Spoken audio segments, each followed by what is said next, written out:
কন্যা যদি হয়, মেয়ে যদি হয় কারোর, শুধুমাত্র মেয়ে হওয়ার কারণে আল্লাহ রাব্বুল আলামিন ওই ব্যক্তির জন্য সুসংবাদ রেখেছেন। নবী করিম সাল্লাল্লাহু আলাইহি ওয়াসাল্লাম বলেছেন, কারোর যদি 2টা কন্যা সন্তান হয়, 3টা কন্যা সন্তান হয়, এই সন্তানকে সে সঠিকভাবে লালন পালন করে, পড়াশোনা করায় ভালো যোগ্য পাত্রস্থ করে দেয়, তাহলে নবী সাল্লাল্লাহু আলাইহি ওয়াসাল্লাম ওই ব্যক্তির, ওই মা বাপের জান্নাতের দায়িত্ব নিয়েছেন।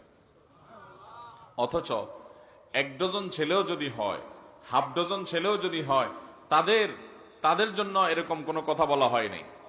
অতএব ছেলে সন্তান হলে খুশি হবেন, মেয়ে সন্তান হলে মুখ কালো করবেন, এটা জাহেলি যুগের মানুষদের বদখাসলত, আইয়ামে জাহেলিয়াতের কাফেরদের বদভ্যাস ছিল এটা।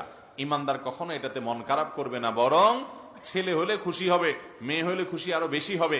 কারণ মেয়ে হলে নবী সাল্লাল্লাহু আলাইহি ওয়াসাল্লামের ওয়াদা আছে, পুরস্কার আছে। শুধু তাই নয়, ইমাম মালিক রাহমাতুল্লাহ আলাইহি বলেছেন, আল আম্বিয়া ও আবুল বানাত, নবীরা বেশিরভাগ মেয়েদের বাপ। বেশিরভাগ নবীরা কাদের বাপ ছিলেন? মেয়েদের বাপ ছিলেন।